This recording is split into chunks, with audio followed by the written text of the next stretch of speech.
Welcome to this video lecture. Myself Atul Kumar, working as an assistant professor in Department of Computer Science, Rajiv Gandhi Memorial, Government College, Jogindarnagar. In this video lecture, I will discuss about algorithms. So algorithms are the step-by-step description of how to arrive at a solution of a given problem. So they are the step-by-step method how to solve a particular problem. Algorithms named after Persian mathematician Muhammad al-Khwarizmi. So they are the sequential solution of any problem. They are written in human understandable form. Algorithm requires a clear understanding of the problem. So in order to qualify as an algorithm, there are different characteristics of writing a good algorithm. So each and every instruction in an algorithm should be precise and unambiguous. So the first characteristic is the instructions written in algorithm should be precise and unambiguous in nature. So each instruction should be such that it can be performed in finite number of steps. This one is the second characteristic. The third characteristic is one or more instructions should not be repeated infinitely. This means that algorithm will be ultimately terminate. After performing the instructions, then after the algorithm terminates, the desired result must be obtained. So these are different properties of algorithm. The first property is finiteness, means each and every instruction in an algorithm is a finite and there is an exact number of steps to be taken and has an end.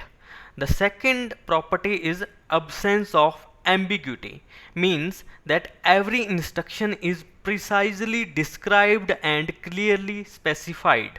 The third characteristic is sequence of execution. The instructions are performed from top to bottom in a particular sequence. The fourth characteristic is input and output. They must have a known set of inputs and known set of output. The next property is effectiveness. The solution prescribed is guaranteed to give correct answer and the specified process is faithfully carried out. Next step property is scope definition. They are applied to a specific problem or a class of problem. So this one is the first example of algorithm. We have to write a algorithm for sum of two numbers. So in order to write algorithm, the first step is to start the algorithm. The second step is, in order to find the sum of two numbers, we have to enter the two numbers. So the second step is enter two number a and b. The third step is to add two numbers. So add two numbers a and b and they are stored in C. So C is equal to a plus b. This one is the third step in the algorithm. So what will be the next step? So next step is to print the value of C or display the value of C, and the last step is end of the algorithm. The next algorithm is to check whether the input number is even or odd. So we know when the numbers are even, when they are divided by 2 and the remainder is 0, then the number are even. If the remainder is not 0, then the number is odd. So first step is start the algorithm. Second step is enter the number to find whether it is odd or even. The third step is to check if it is odd or even. The fourth step is the number is even if its modulus of 2 is equal to 0. This means that number is even. Modulus in mathematics is to define the remainder of a number, remainder, to find the remainder. So if we divide a by 2 and its remainder is 0, then we have to print even. If the remainder is not 0, then we have to print odd. And the next step is to end the algorithm. The third algorithm is to print odd numbers up to 100. So firstly we start the algorithm. The second step is define variable c of integer type. We have to define first any variable of integer type. Third step is set the value of c to 0. This is the third step. Fourth step is repeat the step 4.1 to 4.3 while c is less than equal to 100. So what are these steps? If c percent 2, this one is the modulus. If c modulus 2, this is exclamation marks equal to, this one is written in C language, this is the symbol of C language. If c percent 2 and the meaning of this symbol is not equal to, if c percent 2 is not equal to 0, means that when we divide a number by 2 and if its remainder is not equal to 0, means that it is a odd number, then print c. The next step is to print the c. After printing c, we have to increment the number by 1. C is equal to c plus 1, because we have to go from 1 to 100. So after incrementing, suppose we initialize with c equal to 0, then it go to the 4.1 step, step number 4.1, and it checks 0% 2 is not equal to 0, so it is false. Then it goes to the then it is not printed, and then it goes to the c is equal to c plus 1. Then it c becomes c plus 1, means 0 plus 1 is equal to 0. Then it goes again to check this condition whether 1 is less than equal to 100. Yes, it is true. Then the next step is 4.1. Then 1% 2 is not equal to 0. Yes, it is correct. So then print c, means c is printed or displayed on your monitor screen. Then c equal to c plus 1. Then c becomes c plus 1, means 2. Then again it will go to this fourth step. Then 2 is less than equal to 100. Yes, it is true. Then 2% 2 not equal to 0. No, it is false, because it equal to 0. Then this step is not be executed. Then go to the next step. Next step is c is equal to c plus 1. Then c becomes 3. Then c becomes 3. Then it will again go to fourth step. Then it will check 4 is less than equal to 100. Yes, it is true. Then it goes to 4% 2 is not equal to 0. No, 3 is less than equal to 100. Yes, it is true. Then it will check 3% 2 is not equal to 0. Yes, it is true. Then it print 3. Then it will print a display 3 on your monitor screen. Again c is equal to c plus 1. Then c is equal to 4. Again it goes to the step 4. 4 is less than equal to 100. Then 4% 2 is not equal to 0.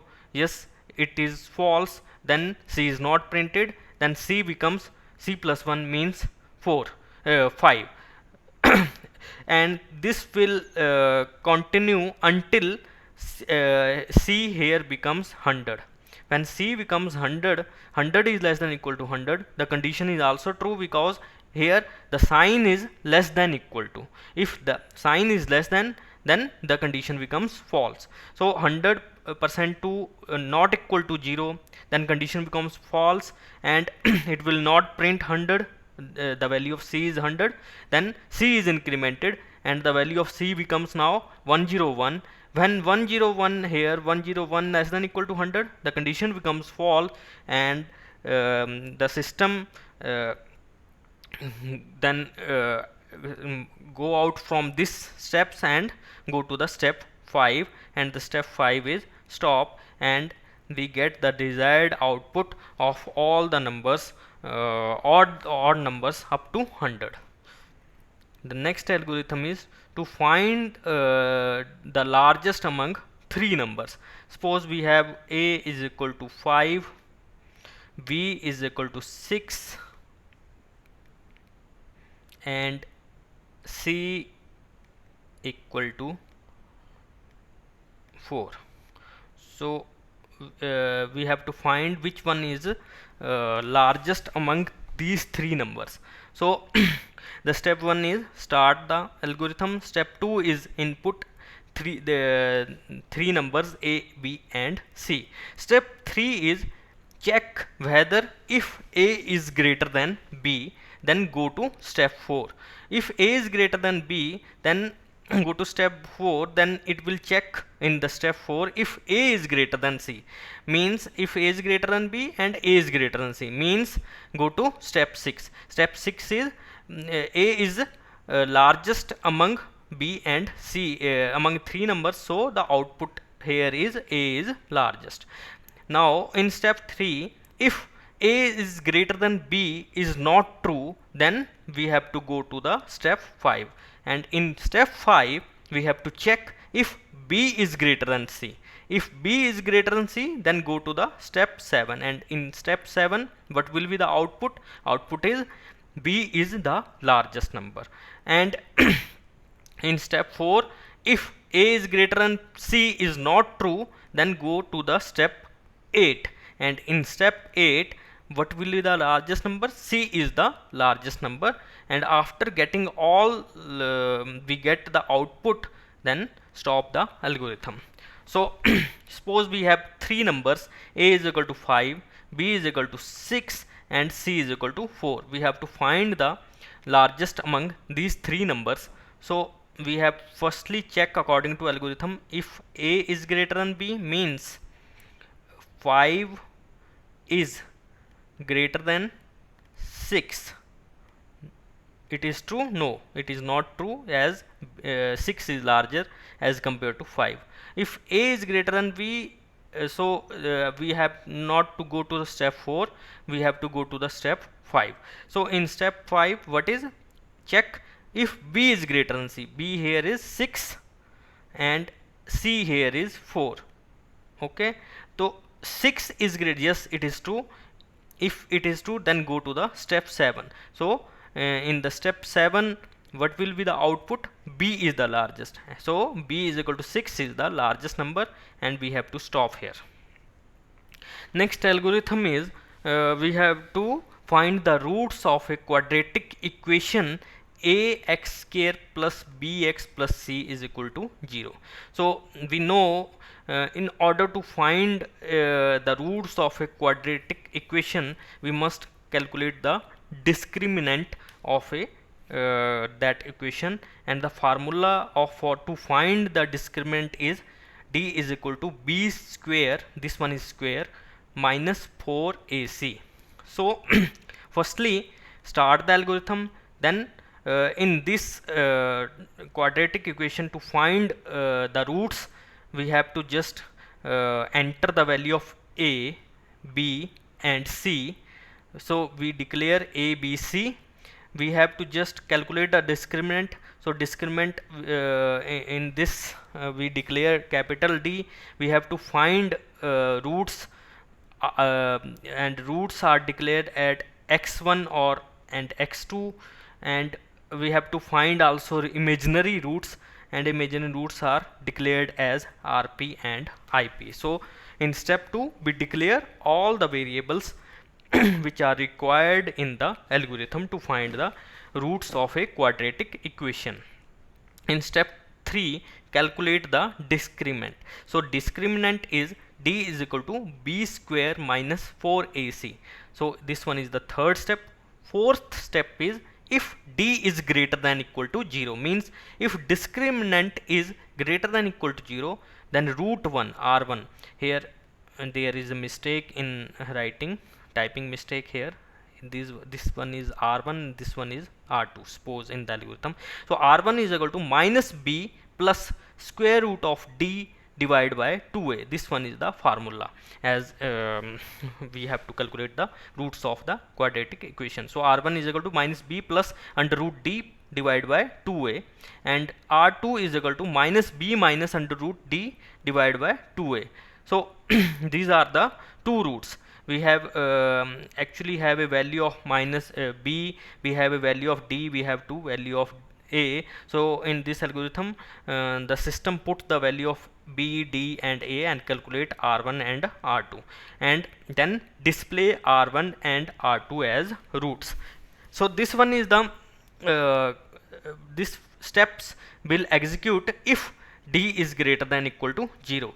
Else if this step this condition is false, then we have to calculate this means that roots are imaginary, and we have to calculate the real and imaginary part of the root.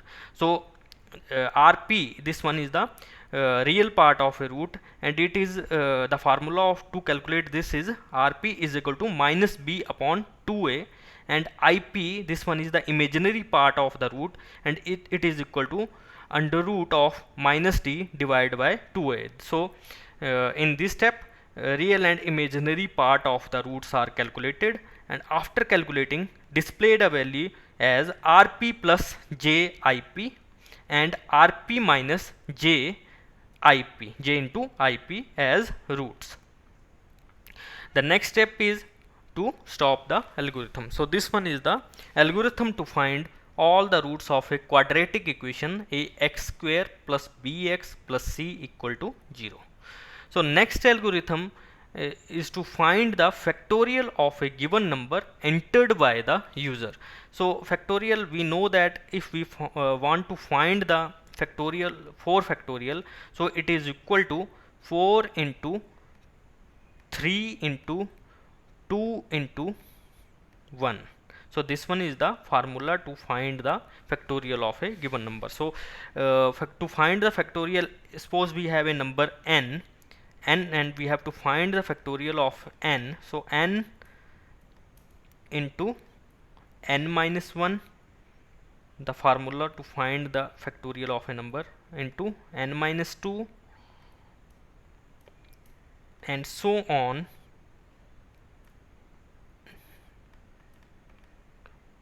3 dot 2 dot 1 multiplication means. So this one is the formula, n into n minus 1 into n minus 2, so on 3 into 2 into minus 1. So in the first step, start the algorithm. The second step is to declare the variable n. N is the variable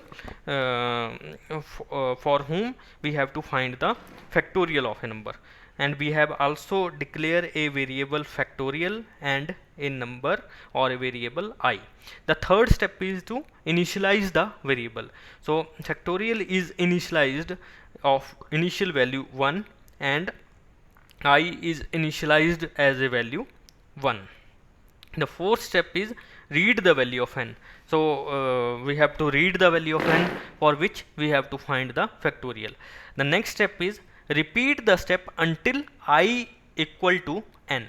So in this step we have to repeat the steps until I equal to 1. So in next step 5.1, factorial is equal to factorial into I. In the first initialization phase, f factorial is equal to 1 and I is equal to 1 here. So here 1 into 1 is 1. So I is incremented, the value of I becomes now 2. Suppose we have entered the value of n is equal to 4. So I becomes 2, then 2 is we have to repeat the steps until I means here I is equal to 2, 2 is equal to 4, no, it is not true. So again go to the step 5.1. in 5.1 the previous value of factorial is 1, and I, the value of I is 2, so 1 into 2 here, and the factorial becomes, the value of factorial becomes now 2.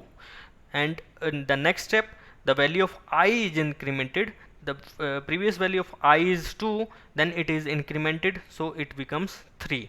So 3 is equal to 4, no, it is not true. Again it will execute 5.1. in 5.1 the factorial is equal to factorial into I. So the previous value of factorial is 2 and the value of I is 3, so 3 into 2 is equal to 6.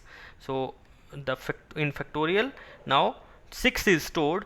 Again the value is of I is incremented, so I becomes 4. So until we have to repeat the steps until I is equal to n. So 4 is equal to 4, it is also true. So we have again go to the step 5.1. in 5.1 factorial is equal to factorial into I. So 6 into the previous value of factorial is 6 into 4. The value of I is equal to 4 and the factorial becomes 24. Factorial is equal to 24. Factorial is equal to 24 and the value of I becomes 4 plus 1 is equal to 5. So it is now all the steps are completed. The system exited from this step 5 and it will display the value of factorial, and the value of factorial displayed here is 24, and again we stop the algorithm. In this way we have to find the factorial of a number. So this one is the algorithm to find the factorial of a number.